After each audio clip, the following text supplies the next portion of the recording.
Independent Senator Lidia Thorpe has been suspended from the Senate after ripping up a motion by Pauline Hanson on the chamber floor yesterday. Senator Thorpe joins me now from Parliament House. Senator, thanks for joining us this morning. Thanks for having me. So a day on, when you look back at what happened yesterday, do you wish you'd approach things any differently, or would you do it all over again? I'd do it all over again. I'll do what it takes to stamp out racism that I've experienced all my life. We need to stand up to racism. Senator Faruqi and I put through a motion on Monday to inquire on Senate procedures to ensure that racism wasn't part of our workplace every day. Now, Labor sided with the coalition to railroad that motion and have an in-house inquiry into racism in the Senate that no one can see. We wanted public to see a proper inquiry into stamping out racism in the chamber, and we weren't successful in ensuring that that can be thoroughly done in a way that everybody can see the problems in our workplace.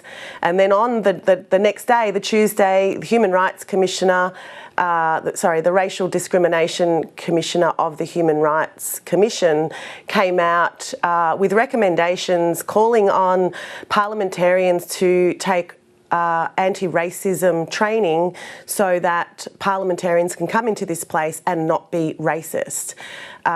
With what Senator Hanson did to Senator Payman was an act of disgusting racism, questioning Senator Payman's legitimacy to be in this place. That is an act of racism, and I'm not one to stand or sit silent and allow this to happen. So yeah, I'd do it again. I ripped up the letters that Hanson wrote to the Senate calling on Payman to be investigated for her legitimacy here.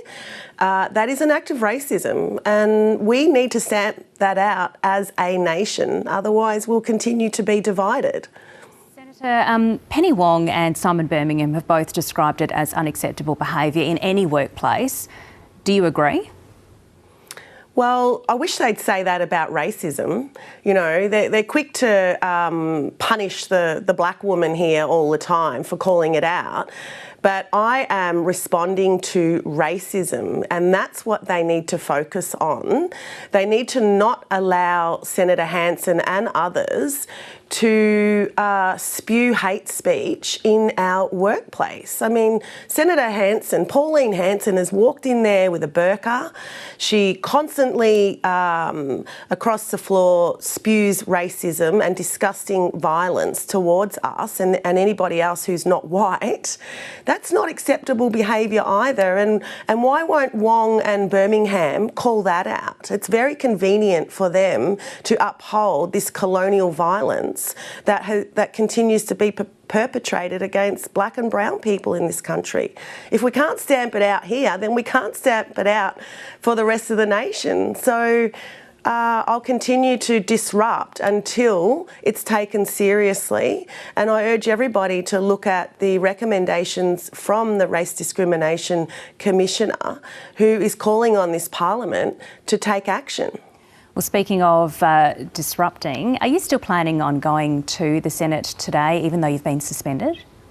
Well, no one tells me the rules around here until I break them. I think they make it up as they go along, and that's part of the problem.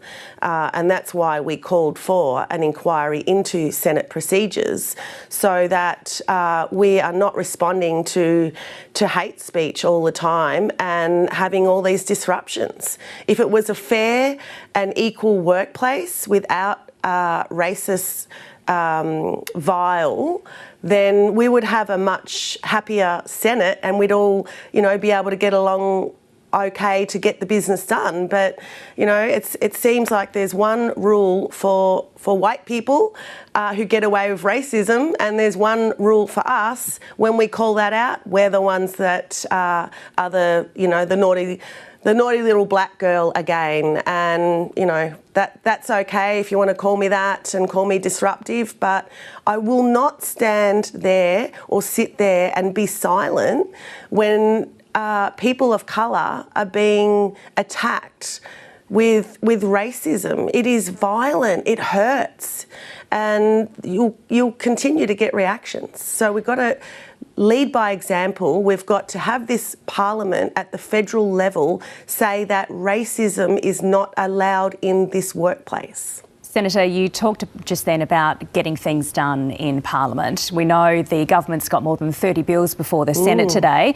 We understand that you had a private senator's bill on the notice paper today as well, which now won't happen. What was it?